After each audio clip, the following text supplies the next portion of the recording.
dalam surah Al-Imran, Allah Subhanahu wa taala berfirman pada ayat yang ke-35. Idz qalat imra'atu Imran, Rabbi inni nadartu laka ma fi batni muharraran fataqabbal minni innaka antas samiul alim. Ingatlah ketika berkata istri daripada Imran. Siapa istri Imran itu? Hannah bintu Fakul.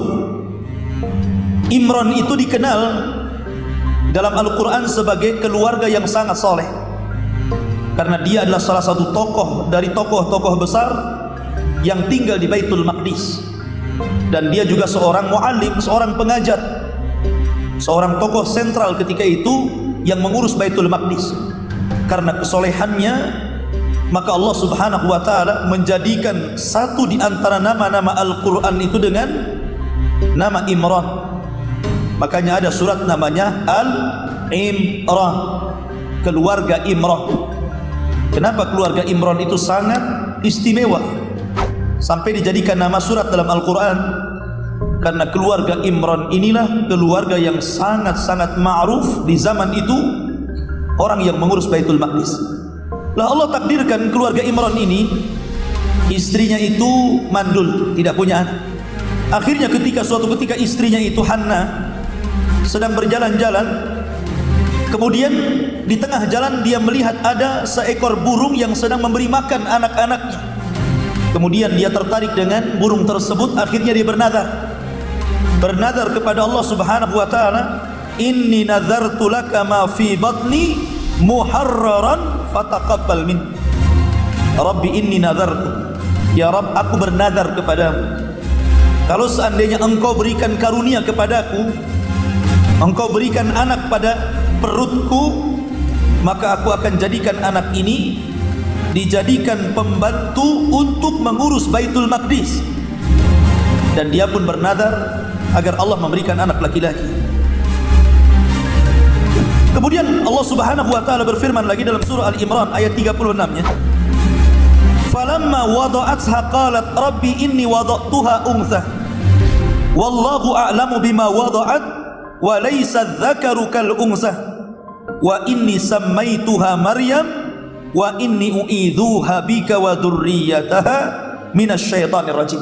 Perhatikan, Allah Subhanahu wa taala akhirnya kabulkan permintaan keluarga Imran ini. Tetapi yang tadinya minta anak laki-laki ini yang tidak bisa dikasih.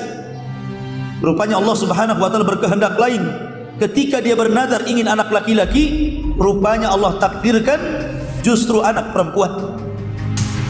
Makanya Allah mengatakan, dan ketika Hannah istri daripada Imran ini kemudian melahirkan seorang anak wanita, maka dia mengatakan, wahai Rabbku, sesungguhnya aku mengandung seorang wanita dan Allah lebih paham dengan apa yang dikehendakinya, dan laki-laki tidak sama dengan wanita.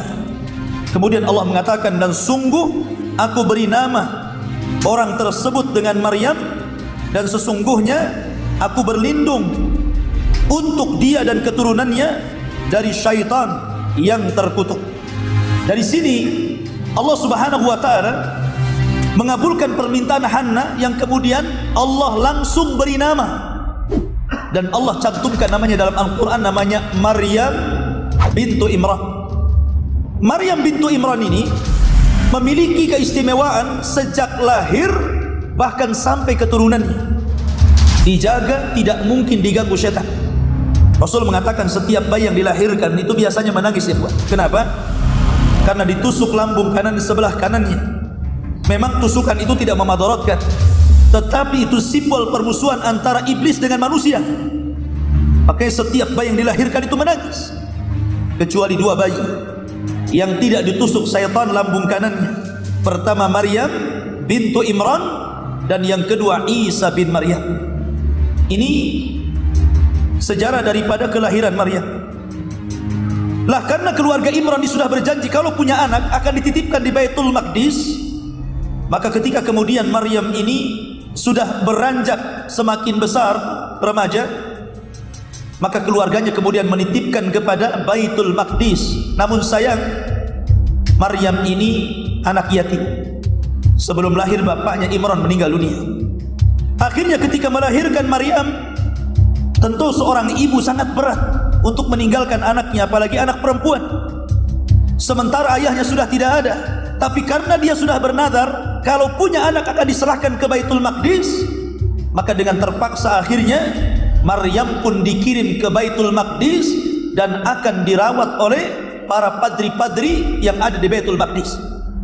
Maka ketika itu menjadi rebutan para padri. Nah, di antara para padri yang menjaga Baitul Maqdis itu ada seorang nabi namanya Zakaria, ayahanda daripada Yahya, sekaligus paman daripada Maryam itu sendiri. Lah Zakaria menginginkan bahwa dia yang akan merawatnya, menjaganya. Tapi padri-padri yang lain tidak mau, tidak adil. Harus ada undian. Akhirnya diundi dengan cara apa? Melempar kolam. Dilempar kolam itu ke air yang sedang berjalan. Kalau kolam itu kemudian berjalan melawan arus, berarti dialah yang berhak untuk mengkafil Maryam. Akhirnya dilemparlah kolam-kolam itu. Yang lain hanyut kecuali kolamnya Zakaria. Dia melawan arus. Maka dari situlah Zakaria berhak untuk mengkafil Maryam. Lah ketika kemudian Zakaria ini mengkafil Maryam, ada perkara-perkara aneh yang ditemui oleh Zakaria, Nabiullah Zakaria, ketika mengurus Maryam kecil itu. Terkadang Zakaria lupa memberi makan Maryam, tetapi sudah ada makanan dalam mihrabnya Maryam. Yang lebih anehnya, makanan itu terkadang tidak ada di musim panas, justru ada di mihrab Maryam. Yang tidak ada di musim dingin, ada di mihrab Maryam.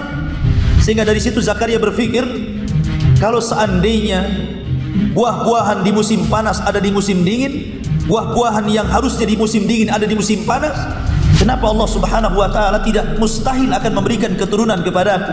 Karena ketika itu Zakaria juga istrinya mandul, sudah tua dan mandul. Lah terinspirasi dari karamah yang Allah berikan kepada Maryam itulah Zakaria berdoa kepada Allah Subhanahu wa taala. Akhirnya datang malaikat memberi kabar gembira akan kelahiran Yahya. Maka akhirnya Zakaria pun punya anak namanya Yahya. Ma'asyiral muslimin yang dimuliakan Allah Subhanahu wa taala. Sedikit saya akan membaca tentang cuplikan daripada surat Maryam. Karena ini ada kaitan dengan kisah yang kita akan kisahkan tentang kisah Isa bin Maryam. Allah Subhanahu wa taala berfirman dalam suratul Maryam. Jadi ketika Maryam berada di mihrabnya, dan mihrab itu ingat tidak ada yang masuk kecuali Zakaria saja. Dan Maryam menghabiskan waktunya hanya untuk beribadah, sujud, ruku. Makanya Allah mengatakan wasjudi warka'i, sujudlah engkau dan rukulah engkau. Tetapi suatu ketika datang seorang malaikat yang menjelma wanita, menjelma laki-laki yang sangat tampan sekali. Ikhwan, antum tahu cerita Nabi Yusuf? Ketika Zulaikha melihat Nabi Yusuf, apa kata Zulaikha itu? Sungguh aku tidak melihat Nabi Yusuf itu sebagai manusia, jangan-jangan dia malaikat. Karena apa? Ketampanannya. Sampai-sampai wanita yang melihat Nabi Yusuf itu waqatta'na aydiyana, sedang motong-motong buah gitu kan, gak terasa kemudian terpotong jarinya karena terhipnotis dengan ketampanan Yusuf alaihi salatu wassalam. Bagaimana kalau seandainya yang menjelma itu adalah Jibril dengan sangat sempurna, yang tidak ada kekurangannya, kemudian menjumpai Maryam, dan Allah Subhanahu wa taala berfirman, fattakhadhat min dunihim hijaban fa arsalna ilaiha ruhana fatamatsala laha basharan sawiyya. Lalu dia memasang tabir yang melindunginya dari mereka. Lalu kami mengutus roh kami Jibril kepadanya, maka dia menampakkan diri di hadapannya dalam bentuk manusia yang sangat sempurna. Lihat, ikhwan, Maryam ini wanita yang betul-betul terdidik, wanita yang bisa menjaga dirinya. Dia tidak mudah melihat laki-laki tampan di hadapannya. Tetap saja Maryam mengatakan, inni a'udzu birrahmani mink in kunta taqiyya. Sungguh aku berlindung kepada Allah, Zat yang maha pengasih terhadapmu. Jika engkau orang yang bertakwa, jangan dekat-dekat aku. Lihat bagaimana ini cerminan seorang wanita yang menjaga kesuciannya kan. Ini malaikat loh ya. Ketika menjelma manusia itu tidak sembarang menjelma. Tentu akan menjelma orang yang sangat tampan sekali. Akan tetapi Maryam ini wanita yang terdidik luar biasa. Wanita yang menjaga kesuciannya. Dia tidak tergiur dengan bentuk laki-laki di hadapannya. Beda dengan wanita di zaman sekarang. Ingin seperti Maryam, punya anak gak punya bapak. Beda ya. Maryam punya anak gak punya bapak karena kuasa Allah. Inna mathala Isa kamathali Adam. Sesungguhnya permisalan Isa itu sama dengan Adam. Ketika Allah sanggup menciptakan Adam tanpa ayah dan bapa, maka Allah pun sanggup menciptakan Isa tanpa ayah, sebagaimana menciptakan Hawa tanpa ibu. Apa kemudian ketika wanita di zaman sekarang kemudian punya anak tanpa bapa, sama dengan Isa bin Maryam? Tidak sama. Walaupun nama bapaknya juga Isa. Ma'asyiral muslimin yang dimuliakan Allah Azza wa Jalla. Jadi ini keajaiban dunia. Kudrah Allah Subhanahu wa taala mampu menciptakan makhluk dengan berbagai macam ragam gitu kan. Ada makhluk tanpa ayah dan bapa, lahirlah Adam. Ada makhluk tanpa ibu, lahirlah Hawa. Ada makhluk tanpa ayah, lahirlah Isa. Dan ada makhluk turun dari ayah dan ibu, lahirlah antum semuanya. Dan itu kuasa Allah Subhanahu wa taala. Kemudian malaikat ini mengatakan, innama ana rasulu rabbi li ahabalaki ghulaman zakiyah. Jangan salah dulu hai Maryam, sesungguhnya aku hanyalah utusan Tuhanmu untuk menyampaikan anugerah kepadamu bahwa akan datang anak laki-laki yang suci di perutmu. Akhirnya kemudian Jibril meniupkan roh dari kantong baju sebelah kanannya. Masuklah ruh ke dalam janin Maryam. Ketika itu Maryam bingung, karena ketika itu Maryam usianya masih 15 tahun, masih muda. 15 tahun kemudian hamil dan tidak tahu siapa yang menghamili, tahu-tahu hamil saja. Maka Maryam pun mengatakan, qalat anna yakunu li gulamun wa lam yamsasni bashar wa lam aku baghiyah. Maryam berkata, bagaimana mungkin aku mempunyai anak laki-laki padahal tidak pernah ada laki-laki yang menyentuhku dan aku bukan seorang pezina. Maka Allah mengatakan, qala kadzalika qala rabbuki huwa alayya hayyin wa linaj'alahu ayatan lin-nasi wa rahmatan minna wa kana amran maqdiyah. Maka Jibril berkata, demikianlah Tuhanmu berfirman, hal itu mudah bagiku, dan agar kamu menjadikannya suatu tanda kebesaran Allah bagi manusia dan sebagai rahmat dari kami, dan hal itu adalah suatu urusan yang sudah ditetapkan. Mau diapakan lagi? Ini putusan Allah. Coba kalau sekarang ada seorang wanita hamil, betul-betul tidak pernah berzina dan disentuh laki-laki, boleh jadi dihamili jin ya. Atau bukan hamil, mungkin ada tumor tuh di perutnya, lagi kembung perutnya. Tetapi ikhwatu fillah, ini ujian Maryam, usia 15 tahun, tinggal di Baitul Maqdis, pekerjaan ibadah setiap hari, ruku, sujud dan berzikir kepada Allah. Tiba-tiba hamil, gimana tuh perasaan? Ya kan? Maryam itulah wanita suci dan dikenal hanya taat ibadah kepada Allah Subhanahu wa taala. Tiba-tiba hamil, apa yang harus dikatakan kepada manusia? Ini ujian Maryam. Makanya kemudian Maryam pun dikatakan fahamalathu fantabadat bihi makanan qasiyah. Maka dia Maryam mengandung, lalu dia mengasingkan diri dengan kandungannya itu ke tempat yang sangat jauh karena malu. Malu sekali gitu kan. Nanti apa kata orang? Masa saya dikatakan pezina? Masa saya dikatakan wanita kotor? Akhirnya Maryam meninggalkan Baitul Maqdis.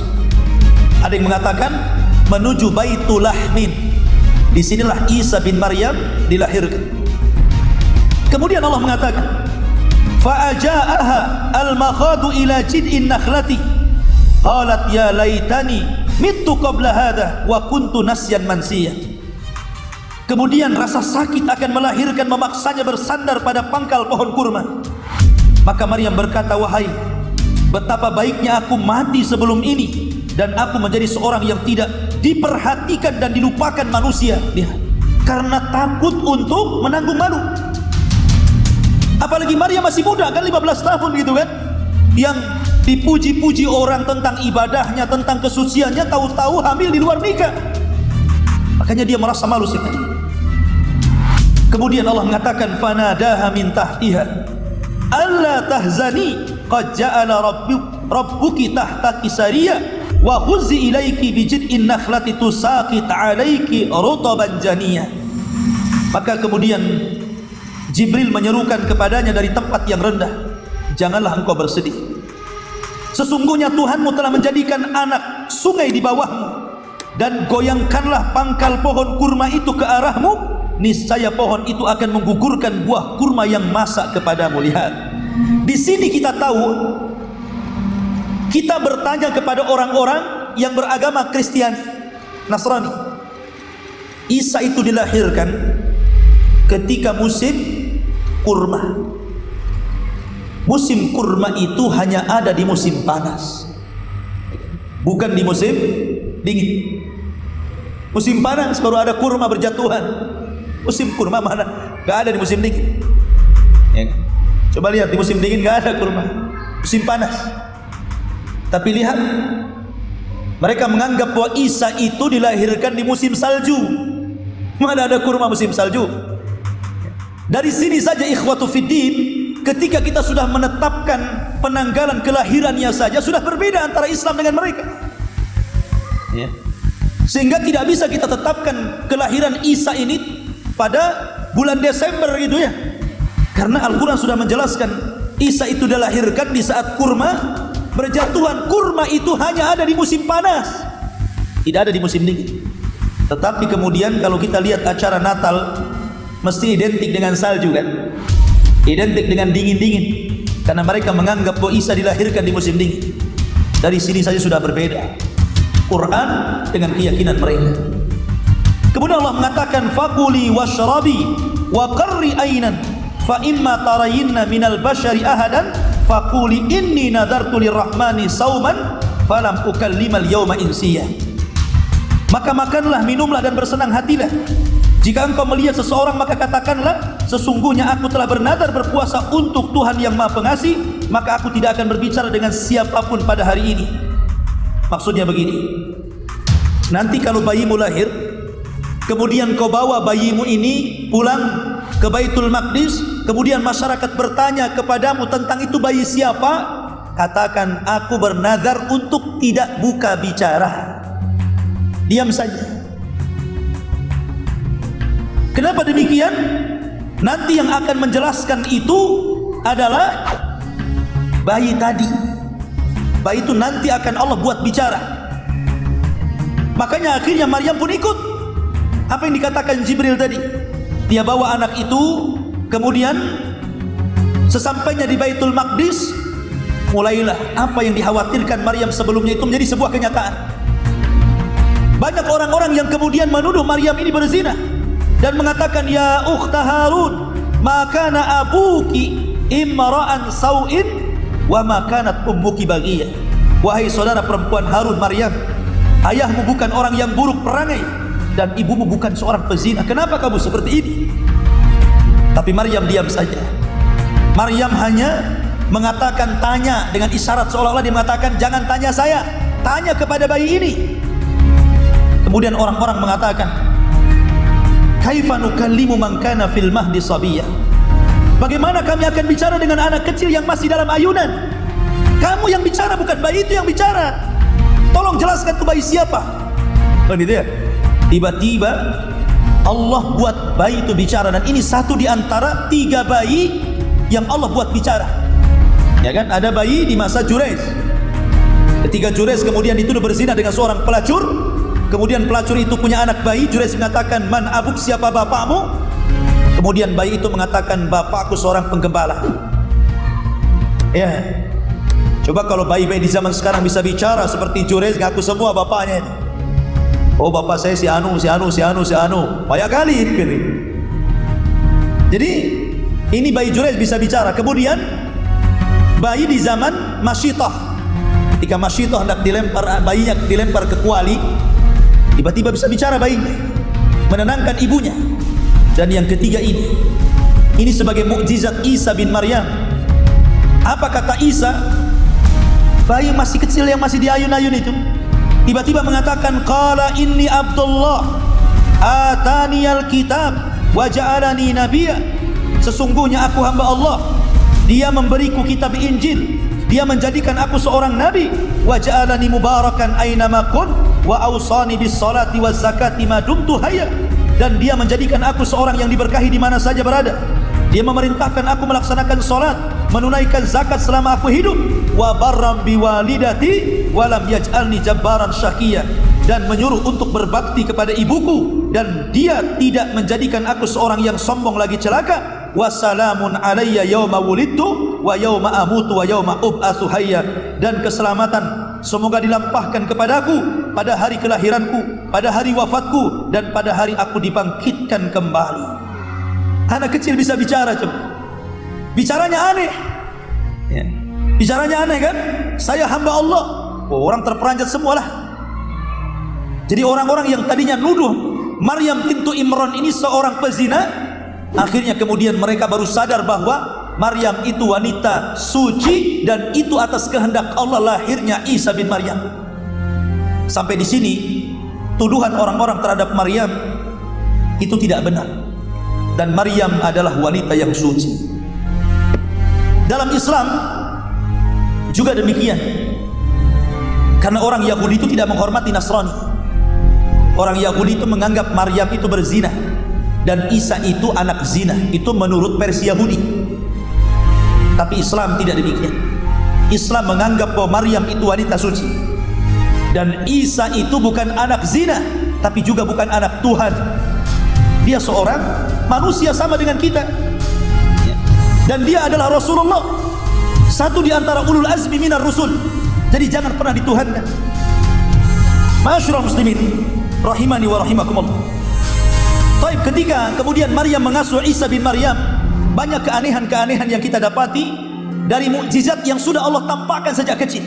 Salah satunya adalah ketika Maryam ini mendidik Nabi Isa bin Maryam masih remaja, jadi suka main-main sama kawannya. Terkadang Nabi Isa ini menebak kawannya bahwa di rumah kamu itu ada makanan ini, itu. Ternyata anak-anak sebayanya pulang pas ditengok di rumah, betul memang tebakannya Nabi Isa itu betul. Jadi setiap ketemu orang, Nabi Isa mengatakan di rumahmu itu ada makanan ini gitu. Bahwa orang tuamu itu menyembunyikan ini gitu. Dan itu tidak pernah meleset. Akhirnya ramalan Nabi Isa ini menyebar kemana-mana. Namanya anak-anak kan diceritakan kan kesana kemari, akhirnya menyebar gitu ya. Dari situlah kemudian timbul kekhawatiran. Timbul kekhawatiran bagi ibundanya Maryam. Kalau sampai kemudian orang-orang Yahudi tahu bahwa Isa adalah calon seorang nabi dan rasul, tentu akan dibunuhnya. Sama seperti ketika Abu Thalib membawa Nabi SAW untuk berdagang ke Syam kan, ketemu dengan seorang Buhairah rahib dan mengatakan, ya Abu Thalib, jangan kau bawa dia ke Syam, nanti dibunuh Yahudi kalau mereka tahu. Pulang lagi ke Mekah. Maka juga nasibnya sama dengan Isa. Akhirnya kemudian Maryam pun membawa Nabi Isa bin Maryam menjauhi daerah itu. Kemudian dibawa jauh, ada yang mengatakan ke Mesir, ada yang mengatakan dari Baitul Lahmin kembali ke Baitul Maqdis di Palestina. Akhirnya sampai kemudian besar. Lah ketika besar itulah Allah Subhanahu wa taala makin mengokohkan Nabi Isa, terutama setelah diturunkan Taurat kepadanya. Kemudian juga Allah Subhanahu wa taala berikan banyak mukjizat kepada Nabi Isa bin Maryam, dan hampir semua mukjizat yang Allah berikan kepada Isa itu berkaitan dengan urusan obat-obatan. Karena di zaman itu, di zaman Nabi Isa bin Maryam, manusia itu senang untuk mempelajari dunia perobatan, sehingga banyak penyakit-penyakit yang dianggap luar biasa, dianggap biasa karena ditemukan racikan-racikan obat yang sanggup untuk mengobatinya. Maka akhirnya Allah Subhanahu wa taala memberikan mukjizat kepada Isa yang disamakan dengan kebiasaan kaumnya. Salah satunya apa? Dia mampu menyembuhkan orang buta permanen. Ya. Jadi orang yang dilahirkan dalam kondisi buta, maka bisa diusap oleh Isa bin Maryam dan bisa melihat lagi. Ini kan luar biasa. Kemudian penyakit kulit. Bahkan Nabi Isa bin Maryam 4 kali menghidupkan orang mati. Tentu semua karena izin Allah Subhanahu wa taala. 4 kali dia pernah menghidupkan orang mati. Salah satu kisah yang masyhur, ketika Nabi Isa bin Maryam lewat di sebuah kuburan, ada ibu yang sedang menangis. Ibu itu menangis karena kematian putrinya. Kemudian ibu itu bernazar, dia tidak akan pulang dari kuburan itu sampai dia meninggal juga di kuburan itu. Dan kebetulan Nabi Isa sedang lewat di situ. Kemudian kata Isa bin Maryam, maukah ibu engkau mencabut lagi nazarmu kalau seandainya ku hidupkan putrimu? Akhirnya kata ibu ini, ya, kalau betul-betul kau bisa menghidupkan putriku, aku akan cabut nazarku. Akhirnya kemudian Isa bin Maryam pun berdoa, bermunajat kepada Allah Subhanahu wa taala. Tiba-tiba kuburan itu bergerak-gerak. Setelah bergerak-gerak kemudian pecah dan belah. Akhirnya keluar anak itu dari lubang kuburan, hidup lagi. Biiznillah, tentu karena izin Allah Subhanahu wa taala. Makanya ketika kita bicara Dajjal, Dajjal itu disebut Al-Masih. Isa juga sama disebut Al-Masih. Apa bedanya Masihud Dajjal dengan Masih Isa bin Maryam? Ada yang mengatakan Masih itu karena mengusap orang mati jadi hidup. Dajjal juga sama bisa menghidupkan orang mati. Tapi bedanya permainan sihir yang dibuat oleh iblis dan syaitan. Tapi kalau Nabi Isa itu betul-betul orang itu hidup lagi karena izin Allah Subhanahu wa ta'ala, dihidupkan lagi. Tapi anak ini kemudian mengatakan kepada ibundanya dan mengatakan, wah ibunda, kenapa kau meminta agar aku hidupkan kembali? Kemudian dijelaskan macam-macam, akhirnya diikhlaskan dan hanya dalam tempo beberapa menit kemudian meninggal lagi. Setelah ibu itu mengikhlaskan kematian putrinya. Dan dalam kesempatan lain 4 kali Nabi Isa itu menghidupkan orang mati. Dan itu luar biasa. Luar biasa menghidupkan orang mati. Salah satu mukjizat Nabi Allah Musa, Nabi Isa alaihi salatu wassalam. Baik, ikhwatu fillah, muliakan Allah Subhanahu wa taala. Ketika Nabi Isa ini dikenal bukan hanya seorang nabi dan rasul, juga seorang tabib yang luar biasa.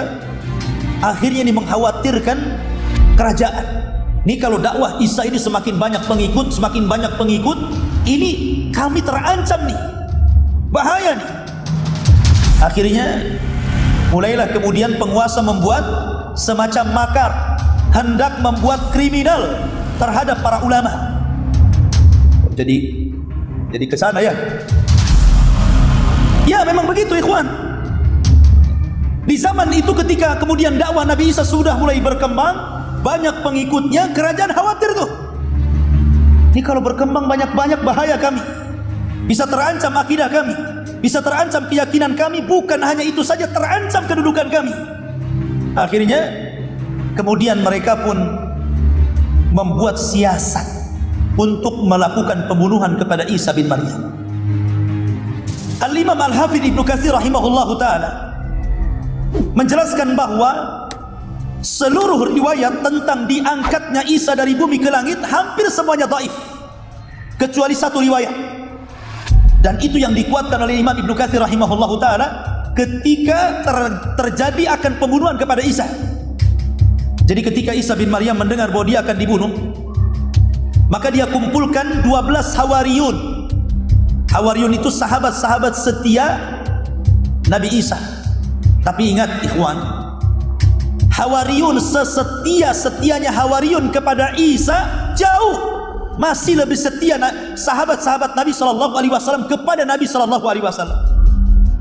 Karena sahabat Rasul, mereka tidak pernah menentang Rasul. Mereka hanya mengatakan sami'na wa ata'na. Itu kata kunci sahabat Rasul. Beda dengan Hawariyun ini.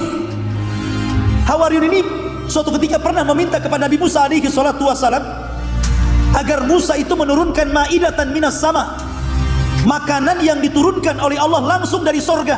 Bayangkan. Alasannya apa? Untuk semakin yakin kalau engkau itu seorang nabi dan rasul, dan semakin yakin bahwa yang kita sembah itu Allah, katanya. Maka berilah keyakinan, tolong kami ingin memakan makanan yang berasal dari sorga. Mustahil kan? Mustahil kan? Tapi tidak mustahil bagi Allah. Makanya kemudian Nabi Isa bin Maryam ketika itu menolak. Tetapi karena Hawariyun yang meminta dan mendesak, karena mereka sudah berpuasa 30 hari terus mendesak Nabi Isa alaihi salatu wassalam, maka Isa pun berdoa kepada Allah.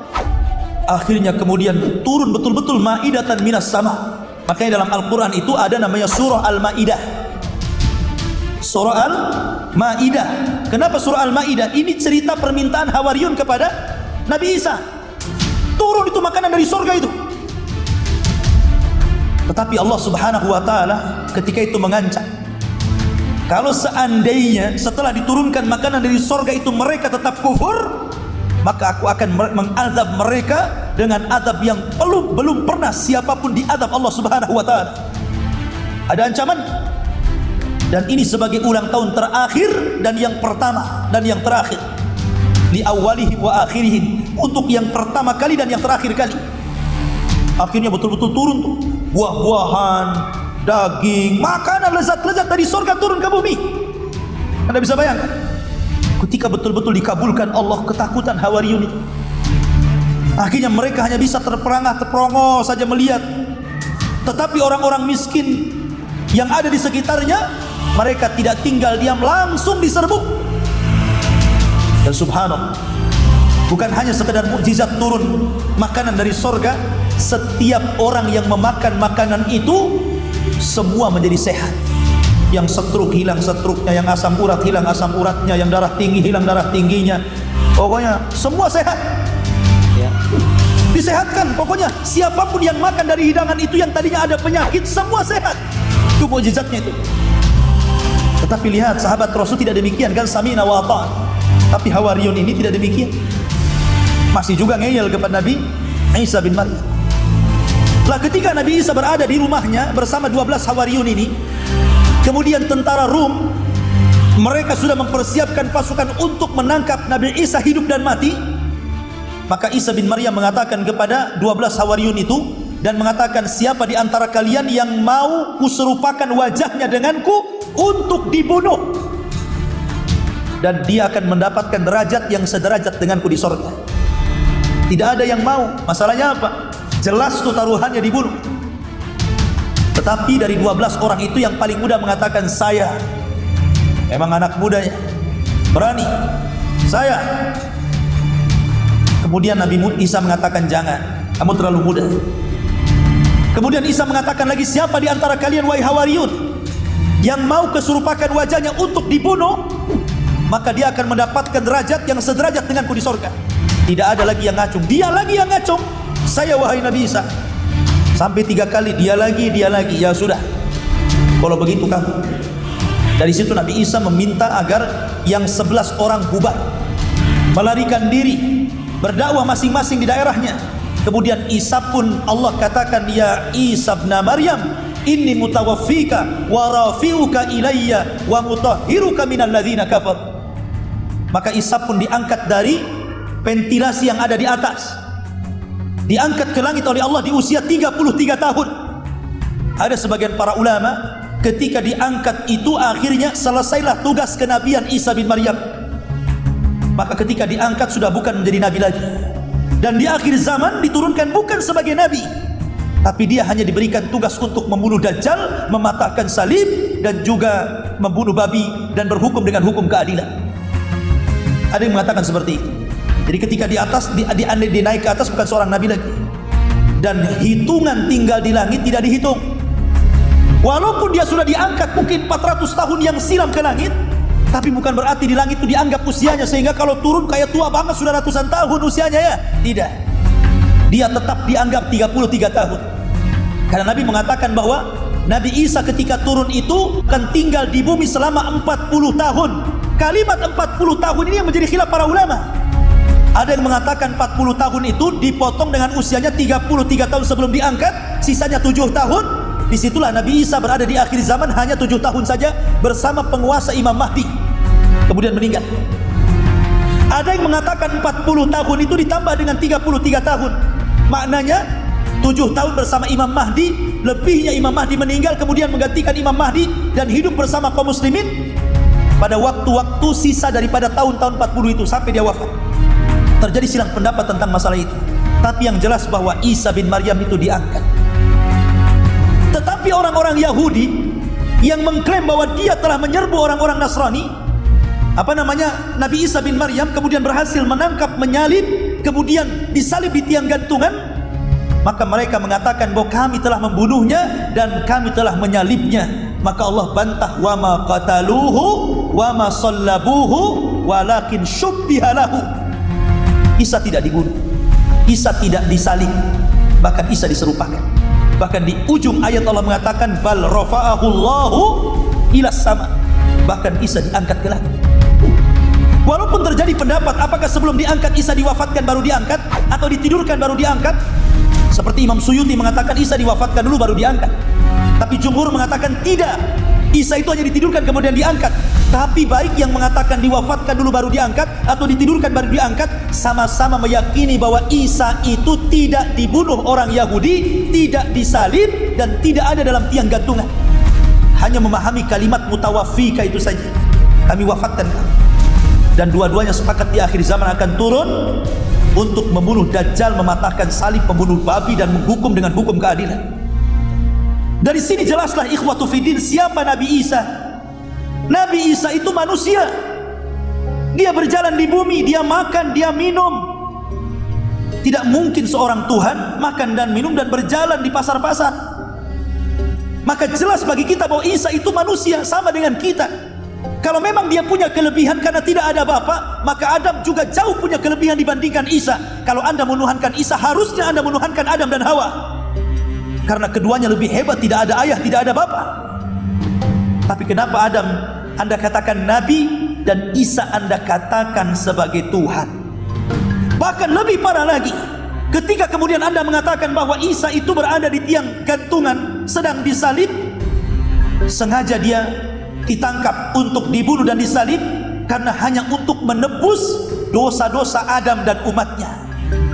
Nabi Adam kapan berbuat dosa? Di sorga dia berbuat dosa, hanya memakan buah larangan kemudian diturunkan ke bumi. Habis itu Adam bertobat kepada Allah, Rabbana zalamna anfusana wa illam taghfir lana wa tarhamna lanakunanna minal khasirin. Allah ampuni sudah.